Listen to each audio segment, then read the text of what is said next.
There's our background. What is up? What is up? What a week. What a couple of weeks. Yeah. So maybe we should touch on that first. We were kind of on vacation last week. Ultra Running News Network was on vacation.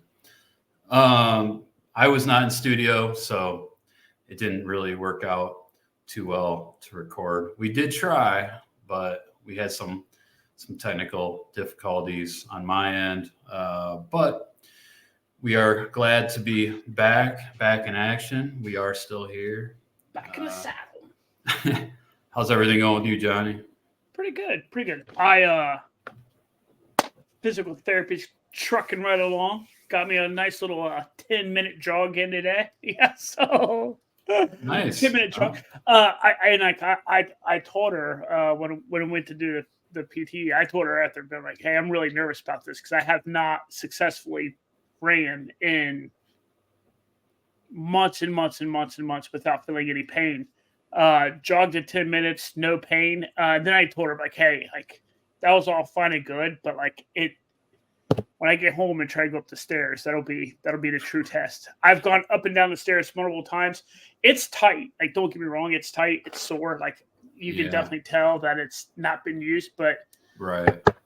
Knock wood, no pain. So all right. That's I awesome. think tomorrow we'll do a 3-minute, 5-minute run walk a little ratio thingamabobby for 30 minutes. We'll see. Yeah. So how about you? We I think that's the way to do it, really, to ease back into it. Yeah. Get everything used to it again. Glad to hear there's no pain. But yeah, I have Muck 50 coming up in a week and a half. So boom, yeah, look at that. That's why I'm wearing a hat. Oh yeah, good old Muck. Yeah, and that's coming up in a week and a half, and just did my last long run on Sunday. So what are we thinking? Like sub 11 on that? Well, last year I got sub 12. That's your first sub 12 there too, right? It is. Yeah, it was a PR for me. Yeah, sub 12 there. That's 11:37. That is getting it. But okay, we should jump into results because we got to go over results for 2 weeks. Yeah, we got some things to cover.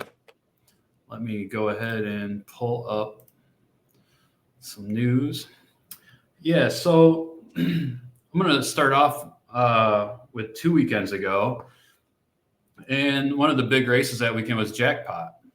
And Jackpot 100 was the USATF Road 100-mile championship. So we talked about Jackpot a couple weeks ago, or a couple episodes ago, how it's a 1.17-mile loop in Vegas area. A little slight elevation gain throughout that loop, but nothing major to note. But anyways, we had some pretty interesting results there. The first place male, who was, I was on the wrong race. The first place male was Rajpal Panu, and he laid down an extremely fast time, 11 hours and 58 seconds. They say that is the second fastest 100-mile time in the U.S. So not the world, but the U.S. And it was his 100-mile debut. So, I mean, his legs were fresh. Yeah.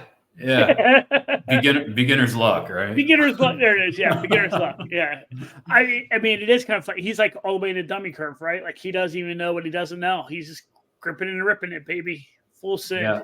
That's awesome. Yeah, that is cool. And in second place was Ashley Paulson. And looks like we lost Johnny, but hopefully he'll jump back in here.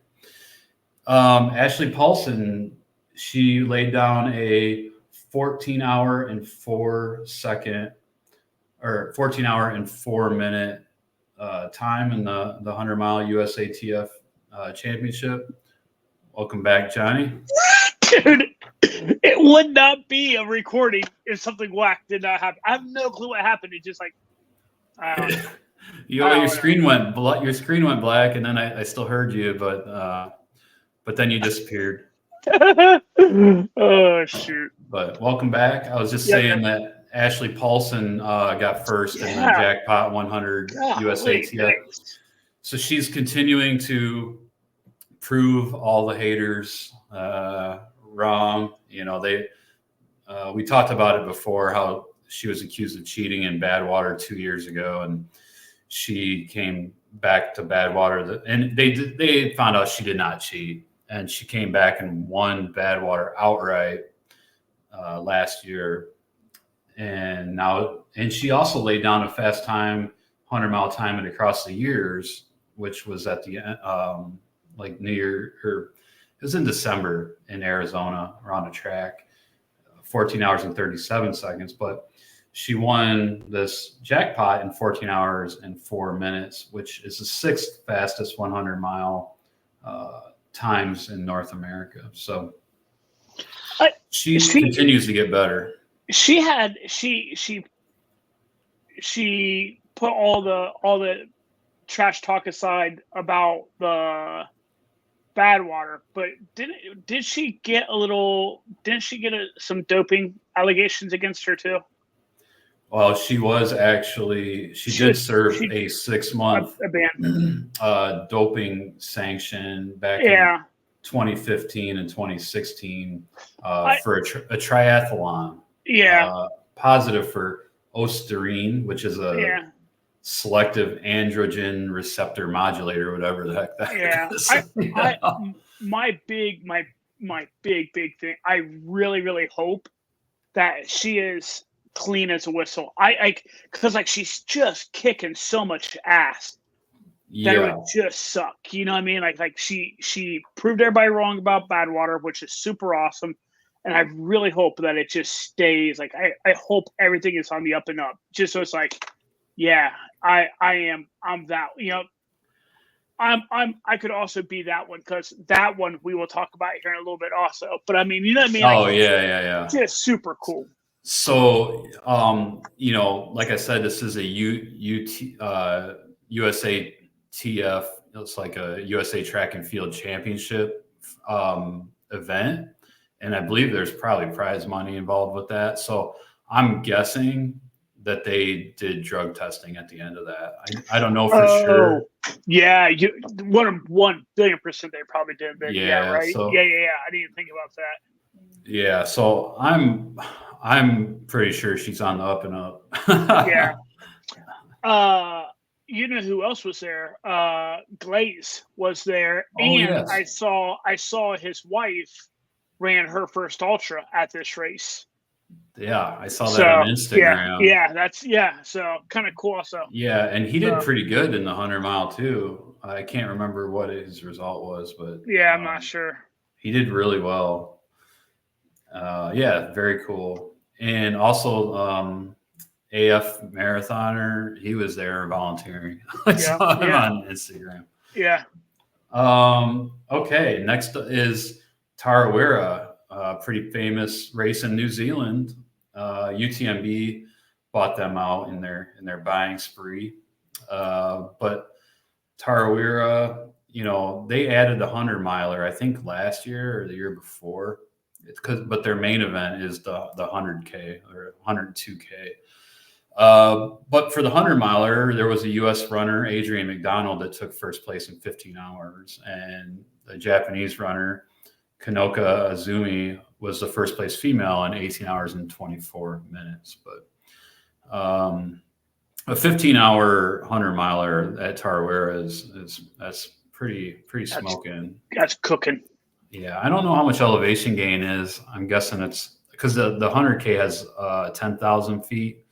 Yeah. So I'm guessing the 100-miler has 15,000 feet of gain. So 15 hours is pretty good. In the main event, the 102K, first place female in 9 hours and 14 minutes was Ruth Croft. And if you remember, Ruth Croft in 2022 won Western States. and Ruth Croft is also from New Zealand. And in first place, looks like we lost Johnny again. First place, we have Daniel Jones, and he laid down a super fast time of 7 hours and 46 minutes. He is also from New Zealand, and he got 5th at Western States last year, I believe. So, like I said, they're both from New Zealand, so the Kiwis were rocking their home event this year for the 102K. American runners, Justin Grunwald got 2nd, and Sage Canaday on his comeback tour, he had a lot of injuries in the last 4 or 5 years, and he's finally coming back now. He ended up with 4th. And American Beth McKenzie, who lives in Australia, got 2nd for the ladies. Welcome back again, Johnny. So it turns out when there's a big red banner across the top of the screen that says this version of Chrome has a bug, and if you have your touch-up filter on, it will cause crashes. Turns out when that banner's on there, you should listen to it and turn off your touch-up filter. Who knew? It literally took me that second time I finally read the red banner. I finally read it. I'm like, oh. There it is. Problem solved. Problem solved. That's right, folks. Right. I work in software. Yeah. A salesman at that. Yeah. Or a sales manager. Yeah. So the formidable 50K was in Cool, California, and it's called Formidable because it has 4 climbs, a little over 6,000 feet of climbing. And Helen Mino Faulkner is a pretty famous name in the ultra running community. She got first for the ladies in 4 hours and 21 minutes. Reed Brewer got first for the men in 3 hours and 56 minutes, which to me, that's pretty fast times for 6,000 feet of climbing, a sub 4 hour. Dude, I mean, I can't run a sub 4 hour marathon in the streets. Never mind a 50K with 6,000 feet of climb. Like, God, that is studly. That is. Yeah, exactly. And this is it's near Auburn. I think it's on some of the trails that Western States is on, or near some of those trails. So Hag Lake Mud Runs 50K in Oregon was another big one. 50K champs were Susan O in 4 hours and 36 minutes for the ladies, and Jake Denny in 3 hours and 46 minutes for the men. All right. That was for 2 weekends ago. And this year, I can't recall 2 weeks ago. I can't remember. But I would guess that place was probably a muddy mess this year because it's been super warm, and like everyone on the West Coast, they've had that atmospheric river or whatever it's called. I know all about that. That's why, yeah. I mean, I bet that thing was a muddy mess up there in Oregon. I bet that thing was just insane.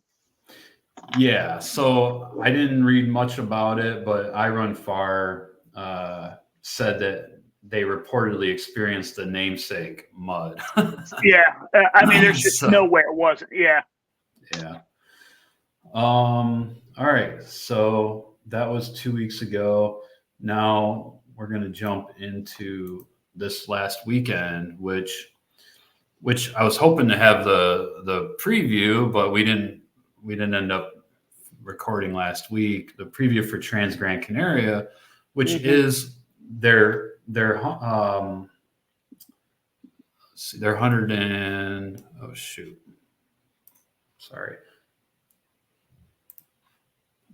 their 125K is the third race in the World Trail Majors series. Yeah. Black Canyon was second, and Hong Kong 100 was first. So,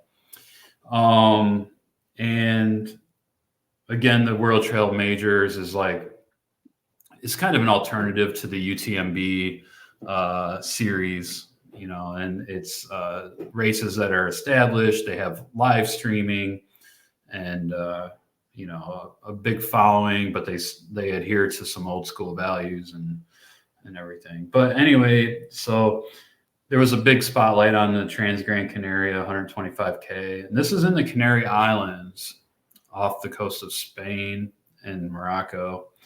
78-mile race with 22,000 plus feet of climbing.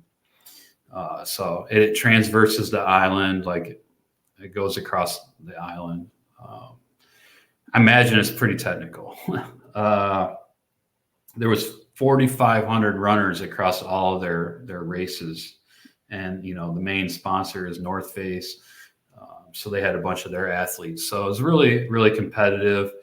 And there was two big names for American ultra runners that were in it this year, Courtney Dauwalter and Zach Miller. And, of course, Courtney, the GOAT, does it again. I mean, it's like, do you miss a beat, right? Like 2023, just she absolutely owns 2023 and then just comes back and like right off the rip, just like starts throwing down like dominance in 2024. Yeah, she led wire to wire. She didn't give up the lead at all. She said she missed going into the pain cave. She hadn't been in the pain cave for a while, so she wanted to go back into the pain cave. She said afterwards. She said she did go into the pain cave, but obviously she held true to form and won that in a dominating fashion. I'm betting her pain cave is different than our pain cave. Because like on Instagram, even when you see her finishing, she's still like, yeah. I mean, she's exhausted. Don't get me wrong, but she's not like shoot me in the head exhausted like I've been. You know what I mean? Like where it's just like I don't even want to move for a day. Yeah, I totally agree. Like she could probably run the first 50K of a 100-miler and then walk the rest of it in and not have to worry about cutoffs. That would be a embarrassingly fun race to race against her, right? Like, all right, here's the deal. You run the first 50K as fast as you can. Yeah. And then you have to walk the rest of the race. I get to do what I can do on a 100-miler. How bad do you beat me? I love that idea. I would love to see that come to fruition. It'd be so freaking embarrassing. I mean, It would just be absolutely a murder. Yeah, it would be unbelievable. So she ended up winning, and I think Zach Miller didn't have his best race there, and I think he finished in 5th place, which is still just incredible, right? Yeah, I mean, there's tons of people at that race, so I mean, it's not like you can't take anything away from him. No. So pretty successful showing then, and also Katie Scheid, she's an American ultra runner, lives in France. There she is. She got first by a clear margin in the vertical K, which ended up being a little over 3 miles and 1,060 meters, which I don't even know how many feet that is, but it's a decent amount of climbing in 3 miles. Yeah. I think that's like, it's obviously over 3,000 feet of climbing. So, all right. That was Trans Gran Canaria. Good race. I will say this too. Their live streaming was pretty good. They started it because Trans Gran Canaria starts at midnight. That's the other thing about that race. It starts at midnight local time, and so on the East Coast, I think it was like 6 p.m. or 7 p.m. when it started, and that's where I was. and they did the first hour of the start, and then they picked it up later in the race, where it was maybe the middle of the night for us, but I was able to watch it at the airport before we flew home Saturday morning, and I watched it on the plane too a little bit. So it was pretty cool. It is. So it's funny because while we're sitting here talking about it, I'm nosing around on their website. It's like you said, it starts at midnight on the beach too. Yeah, and then, on the beach, and then through the little town, and then immediately boom, switchbacks, baby, switchbacks all the way up these mountains. Yeah. So, totally. Impressively inexpensive race to get into, it appears. Oh, is that right? Unless I'm reading something very, very wrong.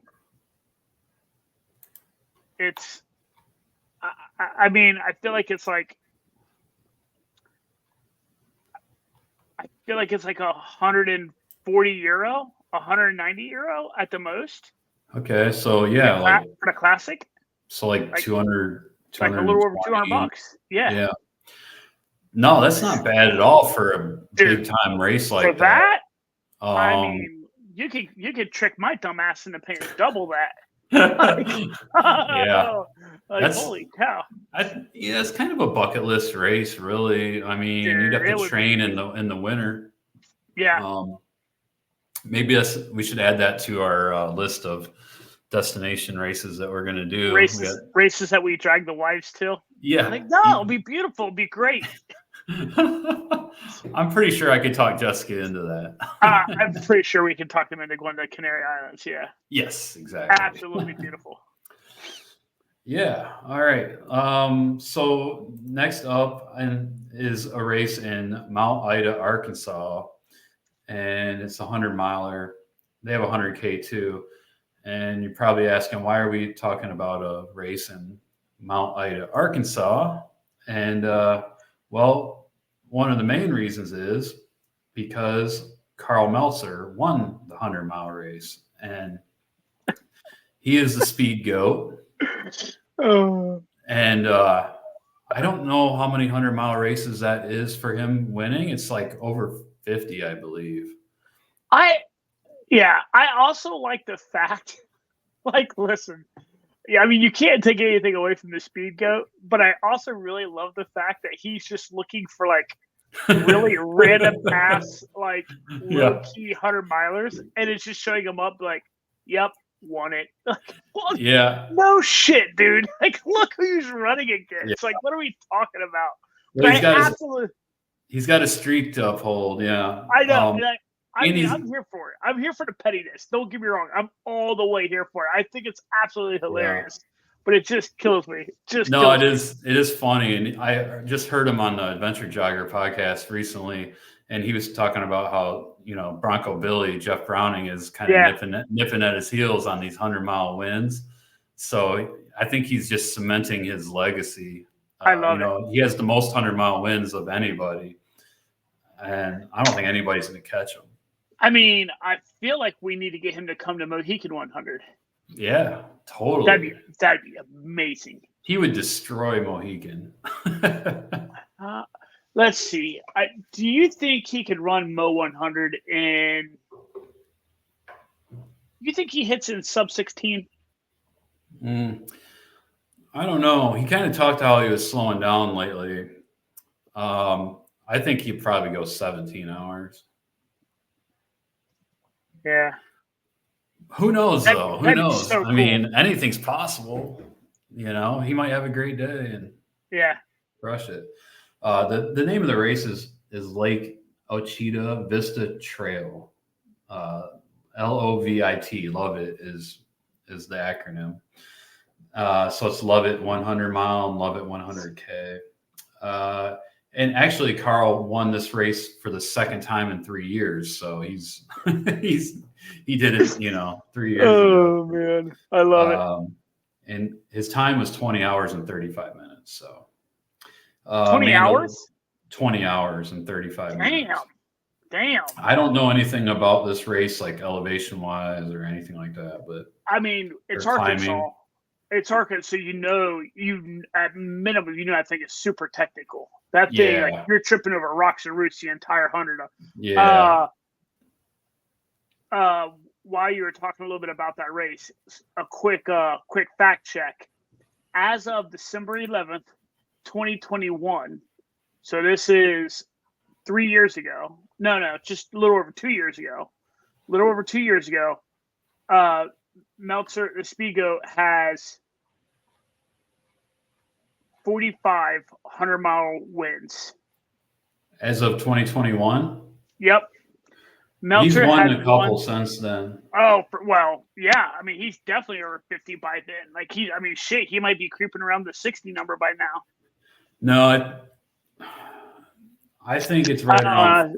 It's right around 50. Like he said he's won 50% of the races. He's 100 milers that he's done, and he's like I think he's at around 89 or 90 100 milers. So what did you say? Because this goes on to say so the total sentence is as of December 11th, 2021, Meltzer had won the 100-mile distance 45 times. Okay. And that's the all-time record. As of March 7th, 2010, which is that's forever ago. That's a wild stat. As of 2010, he had 53 ultra wins in 105 starts. Wow. Yeah. So I'm guessing he has like 47 100-mile wins. Yeah.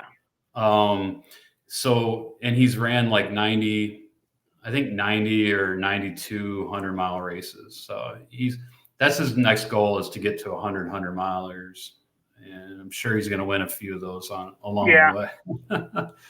But Bronco Billy, maybe Bronco Billy will start jumping in these low key races and making a run for it. And first place for the females in that 100-miler was Amanda Lynch in 23 hours and 50 minutes.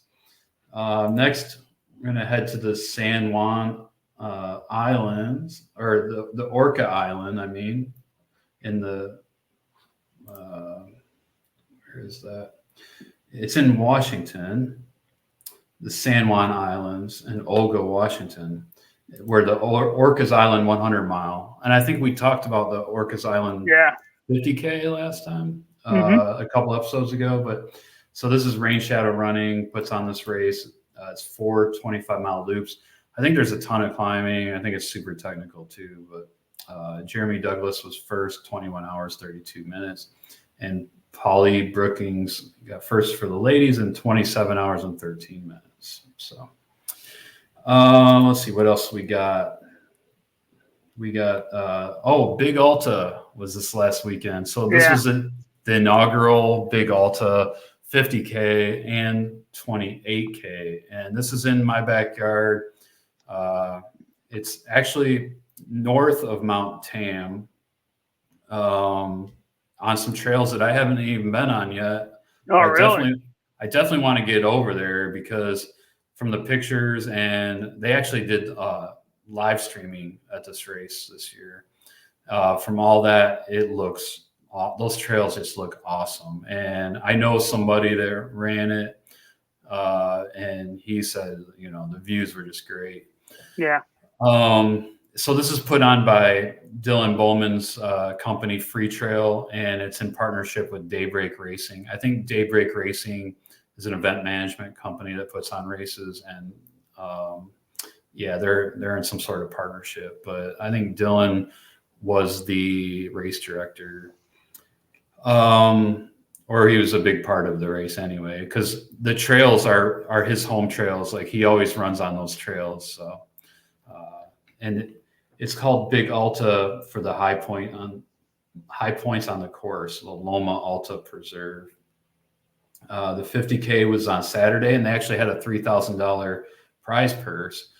So it brought out some pretty elite, super fast runners. A lot of them from the Bay Area, but they also came from other places too.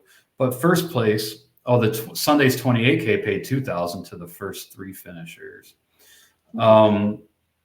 So the 50K on Saturday, that has 7,300 feet of climbing. And Eli Hemming, who's on a roll, he just crushed Black Canyon 60K and set the course record there, like at Black Canyon, which was just like what, 2 weeks ago, 2 or 3 weeks ago, and so he ended up winning the 50K in 3 hours and 38 minutes.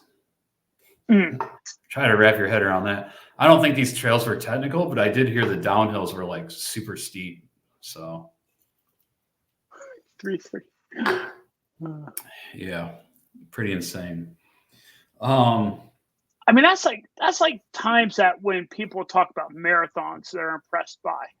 You know what I mean? Like, oh, I'm a 3:30 marathon. You're like, damn, that's fast, man. That's pretty. Yeah. This is like, oh yeah, watch this.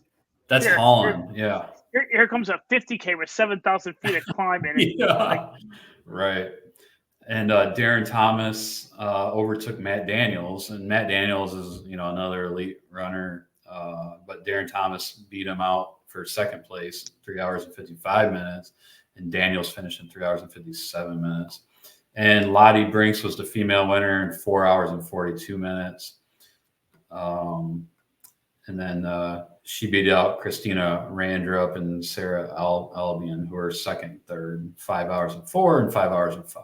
So that was a really close finish for second and third. All right. So the 28K was also pretty competitive because there was prize money for that too. And Nick Handel, who's one of the elite Bay Area ultra runners, or just a super fast runner. He like broke free from the pack, and he finished in 1 hour and 54 minutes. That's about 17 miles. Patty O'Leary, who's another really super fast Bay Area runner. He's from Ireland, but he's lived in San Francisco for many years. He got second in an hour and 58, and then Liam Miro third, hour 59. So Patty and Liam were just neck and neck in the finish. So pretty competitive weekend for Big Alta's inaugural race. The women winner for the 28K was Tabor Hemming, and 2 hours and 9 minutes. So she wasn't even that far behind the second and third place males. And Claire Rhodes came in second, 2 hours 13, and Samantha Diaz in third, 2 hours 17. So pretty good debut for the Big Alta. And I bet next year you're going to see some elites from all over coming to compete at this thing. It's kind of an instant classic, I guess you could say. It'd be kind of neat to see it give. A little competition to a couple weeks ago. Black Canyon. I kept wanting to say Blackwater. I'm like, it's not Blackwater. I think that's a military group, right? Yeah. It'd be kind of neat to see it give it some competition where the elites are like, oh, do I do this or do I do that? You know what I mean? And see which one they show up to. So I think that'd be really cool. I don't know. Yeah. No, and I mean, it's up there in the North Bay. Like that'd be a really cool. That'd be a really cool race. Yeah, well, they really lucked out with weather this year because it was a rare upper 60s day, upper 60s and sunny. It might even we got to 70 on Saturday, and Sunday was pretty nice too. Mid 60s or so, low to mid 60s. So they really lucked out because we've been getting a lot of rain here, and there's a lot of rain in the forecast too, so I'm a little concerned about that. But I mean, it is what it is. Can't change Mother Nature. No. Okay, let's move on from results. So we're all caught up on results now. I do want to talk a little bit about John Kelly. He's kind of stoked a little bit of Barkley hype, which is cool. Um, John Kelly's training for Barkley on social media has made it known he's training. Also, Harvey Lewis, because Big's backyard. If you win that, you get an automatic entry into Barkley. It's one of the few automatic entries. Also, if you win the previous year, you get in a free entry or something. Or if you finish, I don't know. We'll go over that actually in a minute. But yeah, so he posted a picture of the gate or whatever, or a link to his article. He says on Twitter or X, sometime in the next couple of months, attention will turn to this yellow gate with discussion on how people were selected to be there. This link is everything I know about that process. So basically, John got tired of all these people asking him how to get in or, what the process is. Because to be truthful, they can't really disclose what, exactly the process because, because they can't. You pretty much have to know somebody on a personal level to guide you on the right email address to send your essay to, or the right. We'll talk a little bit more about it. So anyways, he got tired of people asking him about it, and he wrote an article. So now when people ask him about it on social media, he's just going to send them a link to this article. So, I like it. It has just that right amount of like, leave me the F alone about it, right? Like yeah, it has just the right amount of that. Like, listen, every year, like someone asks me something, and it's like, here's the answer. I liken it to like the student that keeps asking the professor, here's the syllabus. Go back. Yeah. I mean, like there's just something to this. I appreciated it from him. Yeah, it makes sense, right? Like he doesn't want to have to keep explaining himself, and so he's a good writer too. He writes. He has his blog, Random Forest Runner. I'll put a link to this in the show notes, but yeah. So he writes this article, and he gets down to it. He says, "This is how I understand it, and this is basic understanding." This is his basic understanding that he's scraped together over the past decade. I'm sure I'm still missing pieces, he says, but parts of this could also be wrong. But he starts with the basic individual criteria. Number one, you can be guaranteed entry into Barkley if you have a deferral. If someone has a spot in the race or on the wait list, it's funny because weight is spelled W-E-I-G-H-T. I'm sure that's the last thing. It's got to be. And they withdraw due to absolutely any reason at all. As long as it gives the next person time to prepare for the race, they'll get their spot back next year. To his knowledge, it's always been Barkley policy and continues to be, despite the chaos it's caused for a few years due to COVID travel restrictions. Also winning the previous year's Barkley Fall Classic or Big Dog's Backyard. Those were added as auto qualifiers in recent years.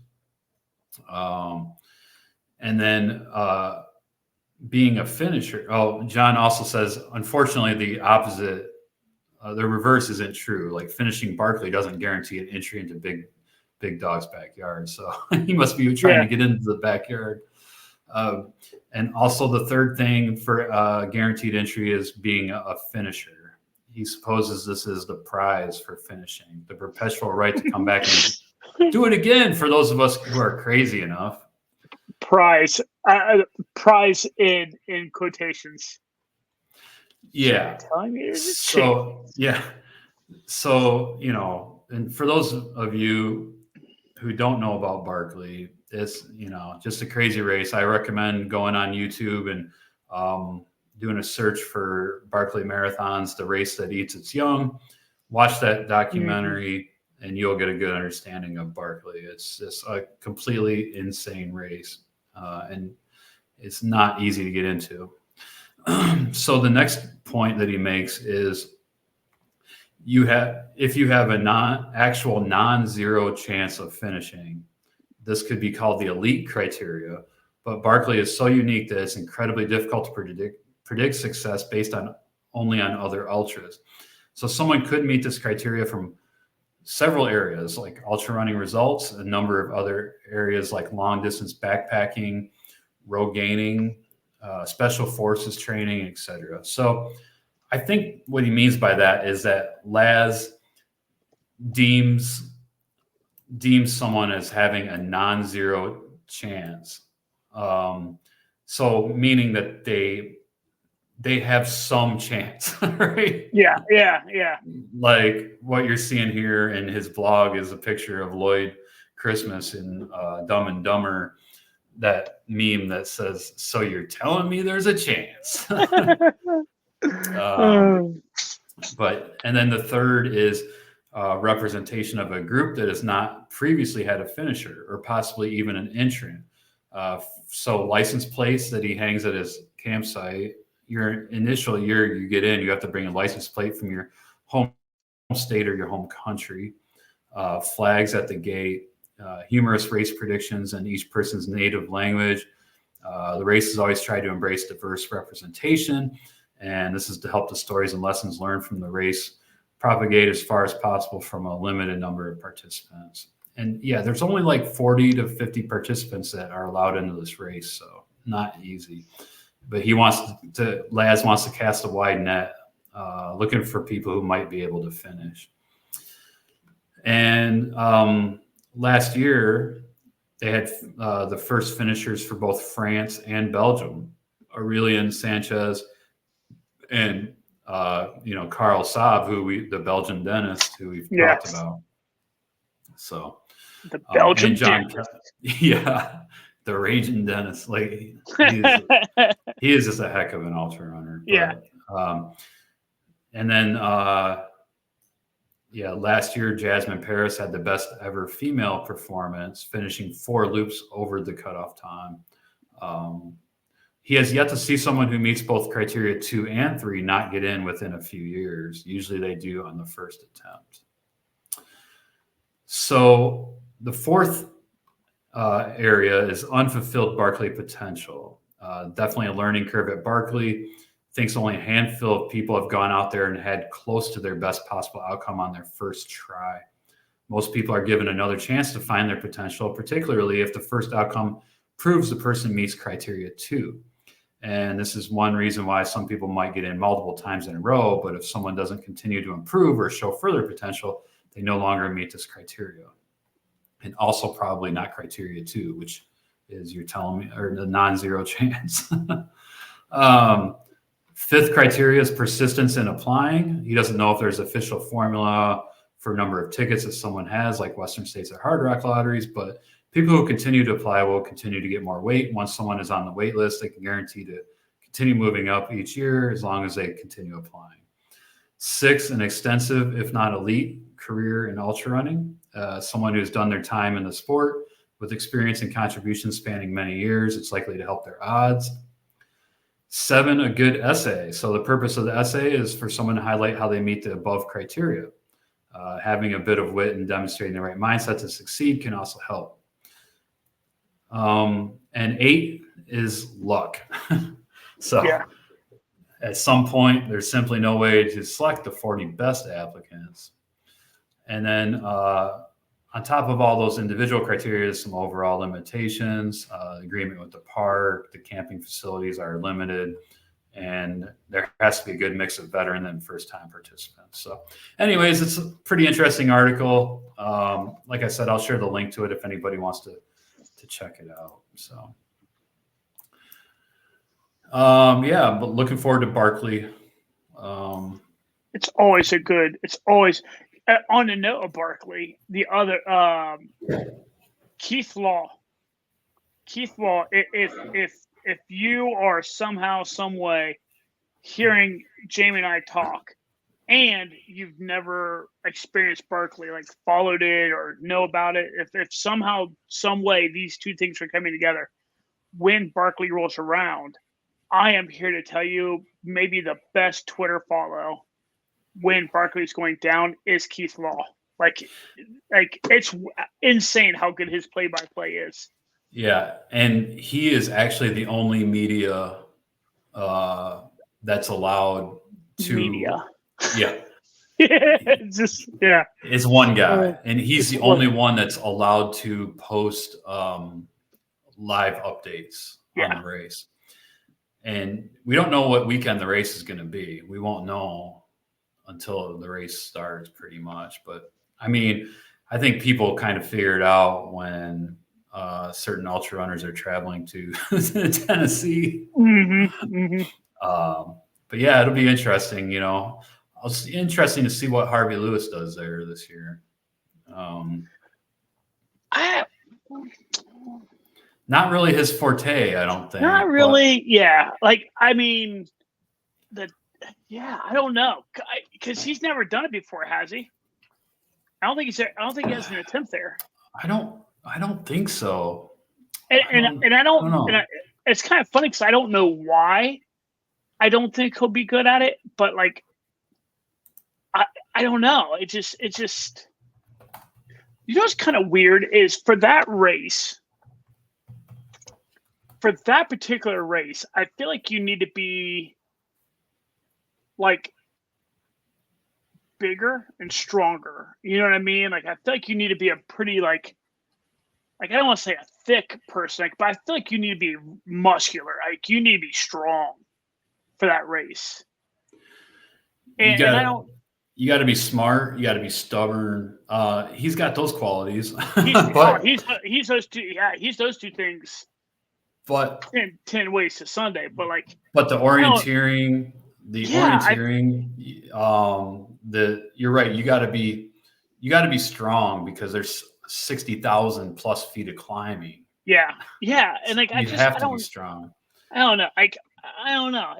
I don't even know. Like, in my head, I can't really think of why I don't think he would be good. It's just a weird hunch, I guess, for lack of better words. I will say I looked it up. He did run Barkley in 2022. He completed the first loop in a fast time, 8 hours 37 minutes, but he exited the second lap. And he ran in 2023 also.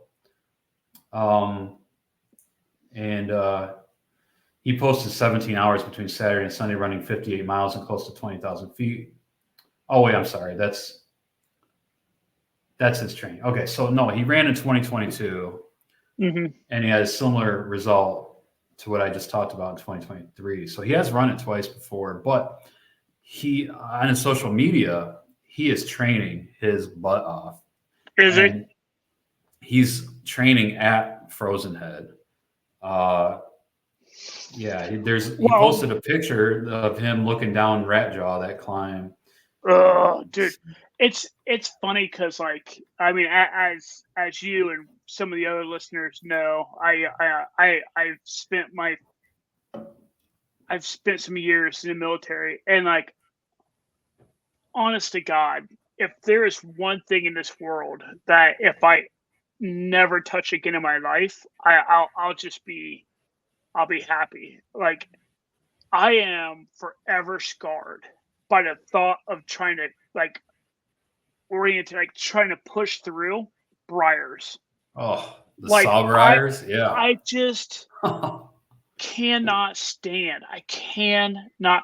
If you ever want to watch me just get a absolute instant case of the ass, I mean, from like super happy to all the way pissed off, engulfed in rage, let's just step 10 feet off into like briars, and it's like instant, like seeing red, blackout rage. Like I cannot stand them, and for that reason, I can't even, like, I have no business ever going to Barkley, but for that reason, amongst a bajillion other, I wouldn't even ever think about going to Barkley. Just because the second I hit Rat Jaw for the first time, I'm like, fuck it, nope.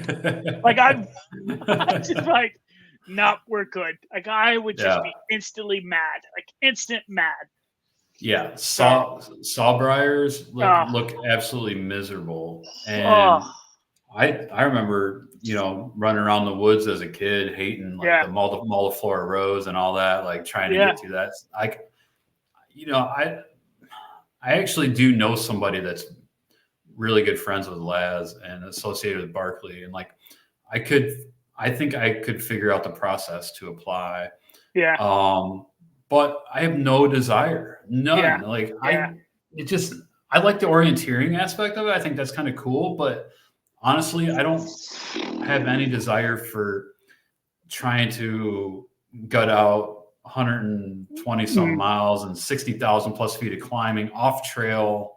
yeah, yeah. Um, yeah, I just know my physical capabilities, and I know that I can't do It is funny that. you say because like I actually like I am one of the few dipshits that probably did enjoy land nav. Like I enjoyed land nav back when I was in the military. So like Yeah. orienteering, yeah, that'd be great as long as there is no briars or and like that's like you just oh my Yeah. god like you just know in the middle of the night you're dead ass tired.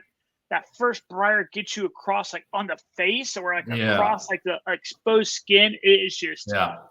instant rage. I will lay down on the ground and throw a temper tantrum and just wait for like a four wheeler to come in and pick my Yeah. ass up and take me out of there. I'm like, no, like it's instant done.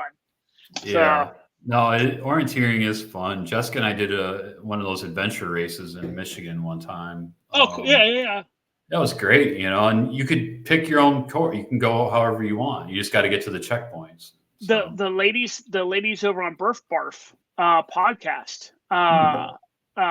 Central Ohio folks, they're really good at those too. Like that, they've kind of shifted from Ultra World to that.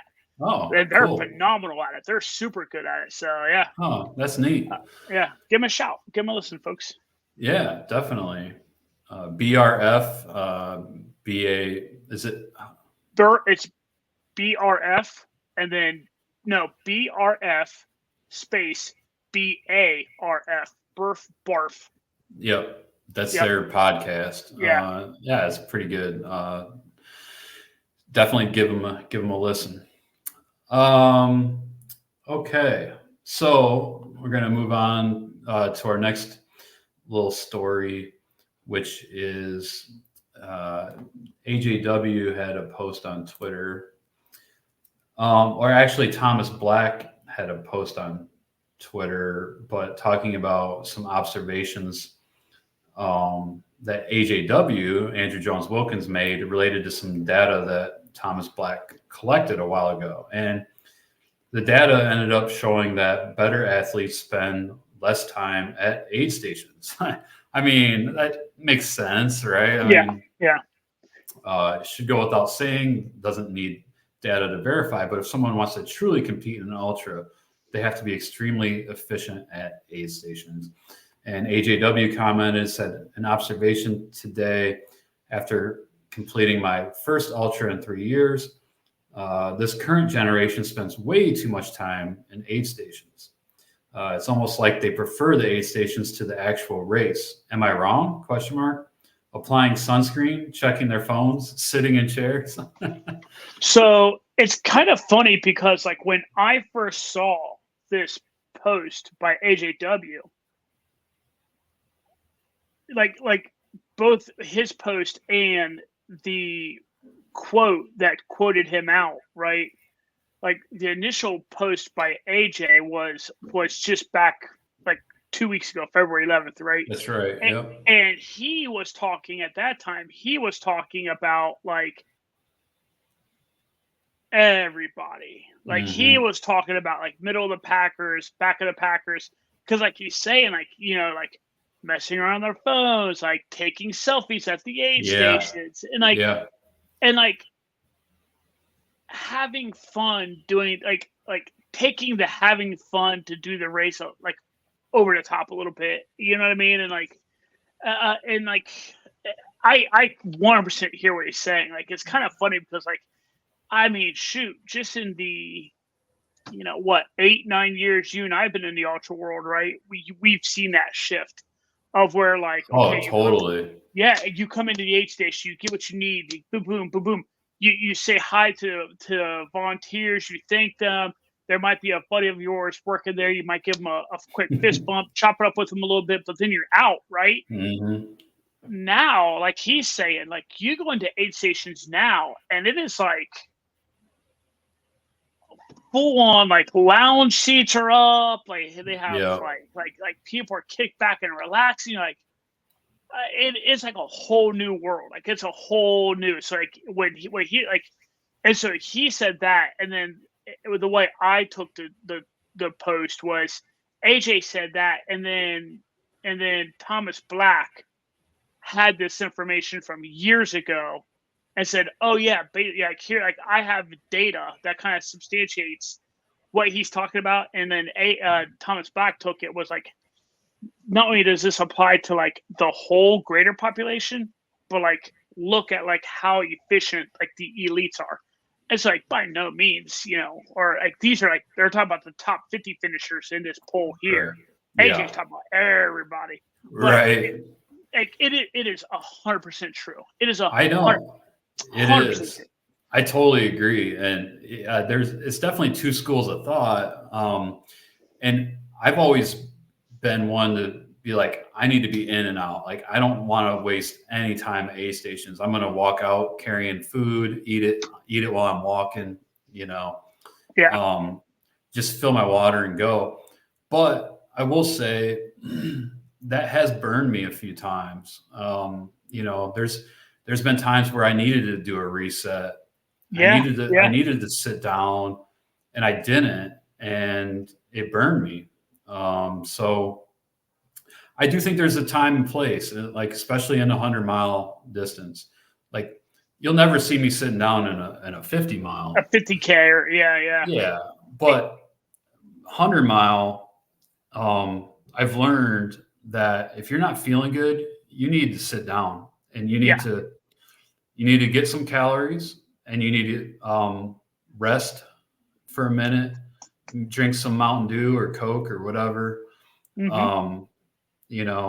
And it's like night and day when you do take that needed rest. You leave that aid station, it's like you're a new person. So, yeah.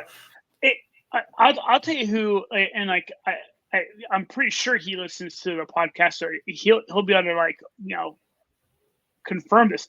But our mutual buddy Pete Griggs, like it's a well known kind of thing amongst of a group of us that run with him a lot here in Ohio, that if he comes in, he's kind of shaking. Like it's not because he's cold. Like he might be cold, but it's like, oh, that's instant calorie deficit. Like that's what he is. Like, and so it's like, all right, like you're doing that. Like let's sit down and like cram some food in your mouth. You know what I mean? And like, it 100%. There's a time to do it. There's a time and a place to do it. But like this thing of like selfies at every single aid station and hanging out. Yeah, no, you see a lot of that. I've heard the term grazing. Like they're grazers. Like just they're grazing on the buffet that's in front of them, acting like the volunteers are like what is it? Short order line cooks. You know what I mean? Right. Like, Yeah. No, I see that, and I just can't make sense. I'm just like, I'm like, I don't know. Maybe it's just because I know I'm going to be close anyways to cutoffs, and like I'm just like I can't waste a minute. Like when I'm about a mile from the aid station, I'll start thinking, what do I need? Okay, I need to refill my water. I need to empty the trash out of my pocket. I need to get gels and get this and go. But I always forget to empty the trash out of my pocket. Dude, every time. It's so funny. It drives me nuts when I get like a quarter mile down the trail. I'm like, son of a bitch. And in my mind, I immediately start thinking, like, do I turn back? Like, hell no, I ain't doing that half mile again. Like, I ain't turning back. I'll just carry it. Yeah. But yeah, that is super funny. I'm just like you though. Like I know that I'm cutting. Like I'm a middle of the back packer, right? Like on my best days, I'm a middle of the packer. On my best day, I'm a middle of the packer. So I know that I don't have time to be lollygagging around and fiddle farting at aid stations, like, Yeah. and I also have the overwhelming fear of like I will sit down and like I don't want to get back up. You know what I mean? Like that's my other thing too. Oh yeah. Like I'm like Yeah. So No doubt. No doubt. But laying in a cot saved me at Fat Dog. But yeah, it. Other than that, I didn't like hardly sit down at all. And my first 200 milers, I didn't sit down one time. yeah. So, but I've learned that you kind of have to. But anyways, all right. Well, kind of just I'm rambling now, so we should move on to our next little story. This is a good one too. Yeah, we're going to talk about this article that came out in Ultra Running Magazine a few weeks ago, written by Chris Weller, and he did his first ultra, the Tussey Mountain Back 50 miler. And the article is called 6 Lessons from a First-Time Ultra Marathoner. So I just wanted to kind of go over what he had to say and maybe contribute our own thoughts on it. But 5 months after signing up for his first ultra, he crossed the finish line in 11 hours and 51 minutes and 23 seconds after running 50 miles, which that's pretty respectable for your first 50 miler, sub 12. Autumn sun started setting. Everyone else had gone home. Oh, the rental car was the only one in the parking lot, and he stopped his watch, looked around. He had a strangely similar thought as he did when he signed up in June. Well, I guess that was it. So apparently the Tussey Mountain Back is a fast course. If he was the last one in and nobody was there. He's been reflecting on his first ultra, what it's meant in the grand scheme of things, giving him some insight on how ultra marathons are fundamentally different from other shorter races he's run, even longer triathlons. And here's what he learned. Number 1, ban your ego. Mm-hmm. That's pretty spot on. I've seen a lot of road runners or a lot of people go into races with overconfidence. Even elite ultra runners that go into races with overconfidence and get put in their place, so to speak. It's always funny when you hear like something like you'll hear like, oh, we're gonna make this race our bitch, and you're like, oh, Silky, we are starting off on the wrong foot right off the rip. You're like, oh man, like this thing is getting ready to get you back tenfold. Yeah, exactly. So that's a pretty good one. So he said he told himself he wouldn't set a goal time, but he always ended up hoping that he'd be sub whatever. Races exceeded those goals, felt like failure. He said he had no doubt he would finish. A DNF wasn't an option. Finishing under 12 hours was his only goal. Number 2 is find a running buddy. So far, he's kept saying, I ran the race and I finished last. I actually ran the entire race with a longtime friend. Every past race I've run, with the exception of one, we've done together. The shared suffering has been integral into feeling like an intense day. Is just another opportunity to hang out with a friend. And I agree. I think it helps with training runs. I do a lot of solo training runs, but with training runs, when I do with my running friends out here, Sean and Rom, makes the miles go by quicker. And it's good to know people at races too. So the only spin on this I would put on number 2 is, and this will be a little like fly in the face of something I was just kind of saying, but I will say this: find a running buddy. When I first read this, when we first started talking about this like 2 weeks ago, when I first read this, find a running buddy. When I read the bullet before I read the paragraph, I was in my mind already thinking he's talking about like during the run, right? Make a friend. Kind of like it's like kind of one of the possum's mottos, right? Like, Mark hey, make Carroll. a friend. Yeah. Like if you make a friend, you're not doing it right. Exactly right. If you did not make a friend during this race, you didn't do it right. And so I know that kind of flies in the face of what I was just saying about the AJW thing. Like, so I'm not saying that you have to like hang out, but like on the trail, as you're bebopping down the trail, like, man, be friendly. Like, hey, yo, where you from? Shit, Jamie. That's how you got stuck with my dumb ass, my That's man. right. It was like, I was just gonna say that. That's exactly how you and I got, hooked up together, and like, yeah. I mean, we knew who each other. We knew who each other were, but we didn't really get to know each other until Mohican 100. Yeah. In the race, and then we suffered together for like 2 laps. Yeah, and we've suffered together multiple times since then. Me more than you, but that's like so it's been great. But I saw that, and so on to the number 3 though. No, I like that. That's smart. Yeah, if you don't meet a new friend, you're not doing it right. And that's something I always think about in the races. My OG mentors are always in my head. So number 3, learn what bad pain feels like. Yeah, I mean, if there's one thing that's guaranteed in an ultra, you're going to be in pain. There's no avoiding it. You just got to try to figure out if that pain is a serious injury or if it's just pain from being on your feet for many hours. It's like that old saying, and I'm trying to Google who said this, where it came from. Are you hurt or are you injured? Right.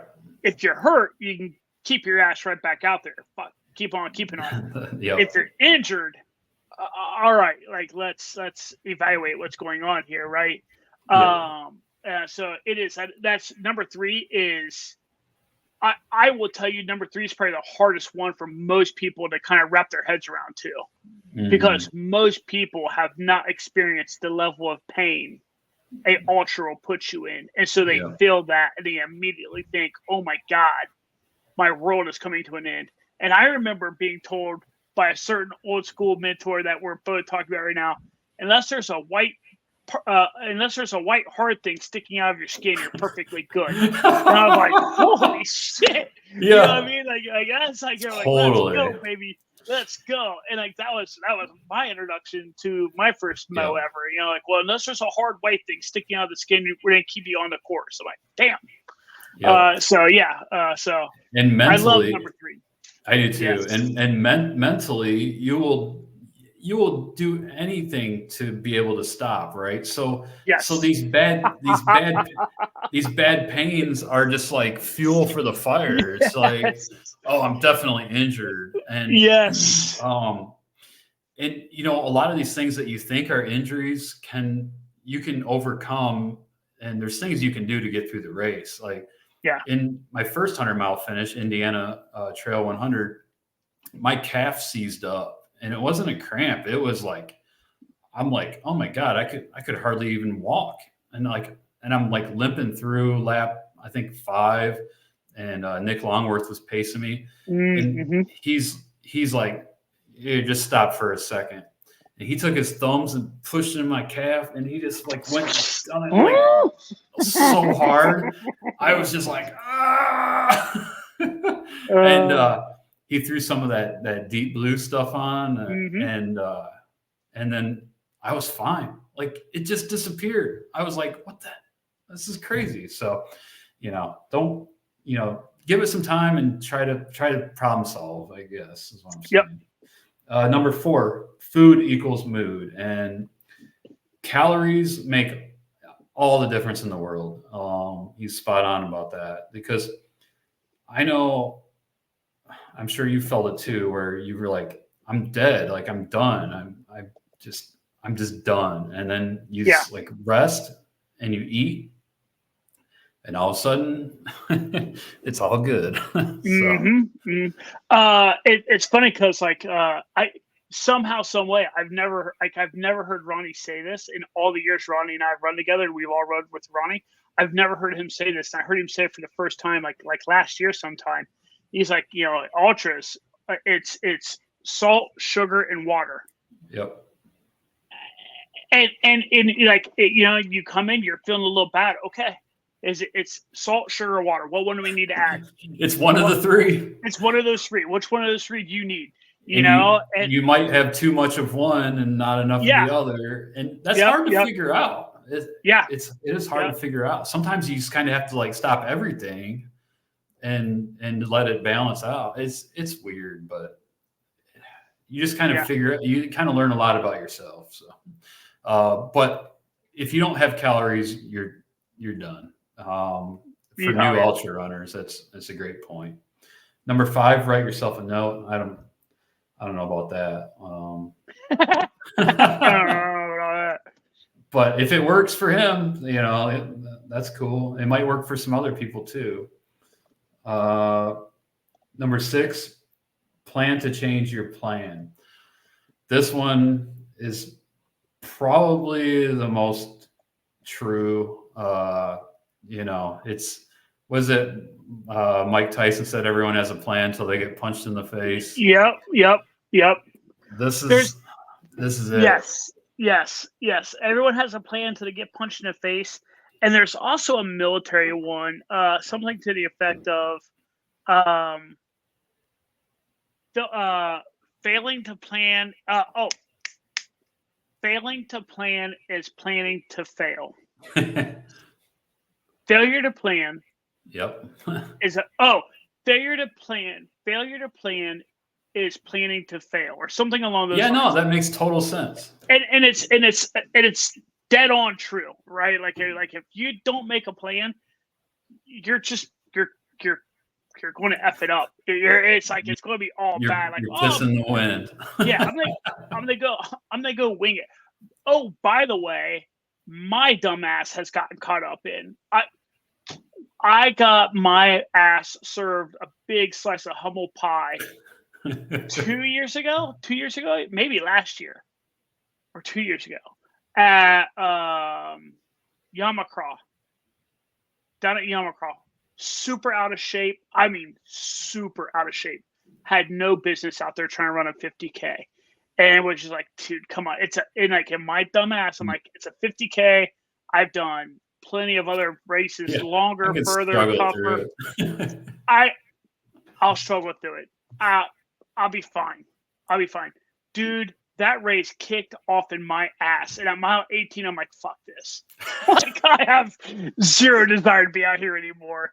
And was like, I didn't plan. I had zero plan for that race. I'm like, I'll just go and run. Chaz was down there. Pete was down there.